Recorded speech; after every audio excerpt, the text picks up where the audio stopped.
അപ്പൊ ഈ സ്വലാത്തുൽ ളുഹ, ളുഹാനിസ്കാരത്തെ സംബന്ധിച്ചാണല്ലോ ഇപ്പൊ നമ്മൾ പറയുന്നത്.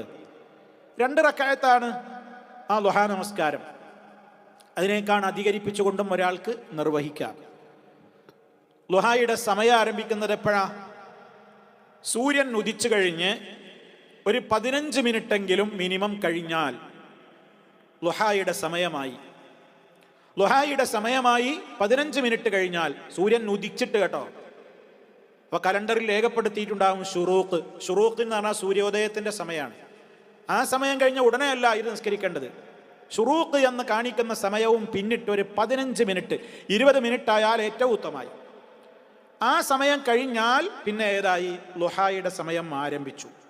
അപ്പോൾ നമുക്ക് എന്ത് ചെയ്യാം? അവിടെ മുതൽ നമുക്ക് ളുഹാ നിസ്കരിച്ചു തുടങ്ങാം 2 റക്അത്ത്. അപ്പൊ ഷുറൂഖ് നടന്ന ഉടനെ തന്നെ നമ്മൾ അങ്ങനെ 20 മിനിറ്റ് കഴിഞ്ഞ് നമ്മൾ ആ സമയത്ത് നിസ്കരിക്കുന്നു എന്നുള്ളത് കൊണ്ട് ഇതേ നിസ്കാരത്തിന് തന്നെ ഇശ്റാഖ് നിസ്കാരം എന്നും പേരുണ്ട്. ഇശ്റാഖ് നിസ്കാരം എന്നും ഈ 2 റക്അത്ത് ളുഹാക്ക് എന്തുണ്ട്? പേരുണ്ട്. ചില ആളുകൾ ധരിച്ചു വച്ചിട്ടുള്ളത് ഇശ്റാഖ് നിസ്കാരം ഒന്ന് വേറെ, ളുഹാ നിസ്കാരം ഒന്ന് വേറെ എന്നാണ്. എന്നാൽ അത് രണ്ടും രണ്ടല്ല, രണ്ടും ഒന്നാണ്. ഷുറൂഖ് കഴിഞ്ഞ് അധികം താമസിയാതെ ഉടനെ നിസ്കരിക്കുന്നത് കൊണ്ട് അത് ഇശ്റാഖ് നിസ്കാരമായി. എന്നാൽ ളുഹായുടെ സമയം അവിടെ മുതൽ ആരംഭിക്കുന്നു എന്നുള്ളത് കൊണ്ട് അത് ളുഹായുമാണ്. ഒരാൾക്ക് 2 റക്അത്ത് നിസ്കരിക്കാം, 4 നിസ്കരിക്കാം. നബി സല്ലല്ലാഹു അലൈഹി വസല്ലമ പലപ്പോഴും 4 നിസ്കരിക്കാറുണ്ട്, 8 നിസ്കരിച്ചിട്ടുണ്ട്. പണ്ഡിതന്മാരിൽ പലരും പറയുന്നത് അതിന് കണക്കില്ല എന്നാണ്. ഒരാൾക്ക് എത്രയും വേണമെങ്കിൽ നമസ്കരിക്കാം. 8 നിസ്കരിച്ചത് വരെ റിപ്പോർട്ടിലുണ്ട്.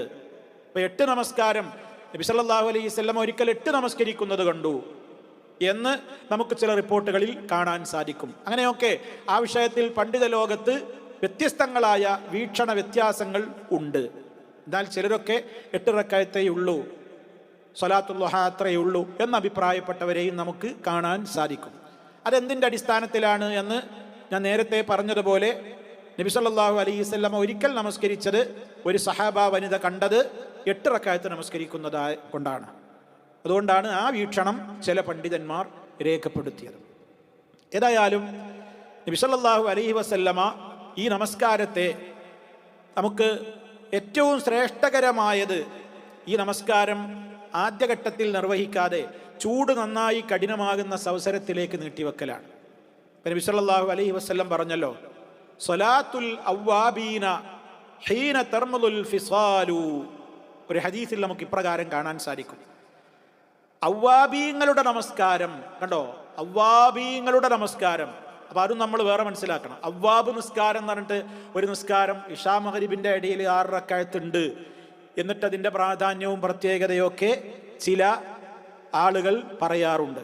വാസ്തവത്തിൽ അവ്വാബ് നമസ്കാരം എന്നറിയപ്പെടുന്നതും ഈ ളുഹാ നമസ്കാരം തന്നെയാണ്. നബി സല്ലല്ലാഹു അലൈഹി വസല്ലം അവിടെ പറഞ്ഞു, ആ പേര് വരാൻ എന്താ കാരണം? അവ്വാബീങ്ങളുടെ നമസ്കാരം. അവ്വാബ് എന്ന് പറഞ്ഞാൽ ആരാണ്? അള്ളാഹുവിലേക്ക് ഏറെ ഖേദിച്ചു മടങ്ങുന്ന, പശ്ചാത്തപിച്ചു മടങ്ങുന്ന, അവനിലേക്ക് റബ്ബിലേക്ക് ഏറ്റവും കൂടുതൽ സൽക്കർമ്മനിരതമായ ജീവിതം നയിച്ചുകൊണ്ട് അവനോടടുക്കുന്ന ആ വിധത്തിലുള്ള ആളുകളുടെ നിസ്കാരം എപ്പോഴാണ്? ഹീന തർമുൽ ഫിസാൽ, ഒട്ടകക്കുട്ടികൾ ചൂടുകൊണ്ട് വിഷമിക്കുന്ന നേരത്താണ്. ഒട്ടക കുഞ്ഞുങ്ങൾക്കാണ് ഫിസാല് എന്ന് പറയാ. അവ ഏറ്റവും ഉച്ചയുടെ സമയമാകുമ്പോഴാണല്ലോ ചൂട് കഠിനാകുക. ആ സമയത്ത് ഒട്ടകക്കുട്ടികൾ ചൂടുകൊണ്ട് വിഷമിക്കുന്ന നേരമാണ്. അപ്പൊ കുറച്ചാണ്ട് പിന്തിക്കലാണ് ളുഹാ നമസ്കാരം, പിന്തിക്കലാണ് ഏറ്റവും ഉത്തമം. അപ്പൊ നമുക്കൊരു സംശയം ഉണ്ടാവും, ഞാൻ സൂര്യൻ ഉദിച്ച് പള്ളിയിൽ സുബഹി നിസ്കാരം കഴിഞ്ഞിട്ട് അങ്ങനെ തന്നെ ഞാൻ ഇരിക്കുകയാണ്, അപ്പൊ പിന്നെ ആ 2 റക്അത്ത് നിസ്കരിക്കണ്ടേ? അതിന് ഉംറയുടെയും ഹജ്ജിൻ്റെയും ഒക്കെ പ്രതിഫലം വാഗ്ദത്തം ചെയ്യപ്പെട്ടിട്ടുള്ള പുണ്യകരമായൊരു കാര്യമല്ലേ? അപ്പൊ പിന്നെ എന്ത് ചെയ്യണം? അതിരിക്കുന്ന ആളത് നിസ്കരിക്കണം. അവിടെ ആൾ 2 റക്അത്ത് ളുഹാ നിസ്കരിച്ചു.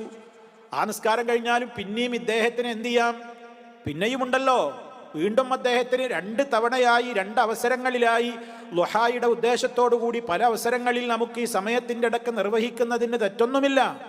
അങ്ങനെ നിർവഹിച്ചാലും നമുക്ക് പുണ്യം കിട്ടും.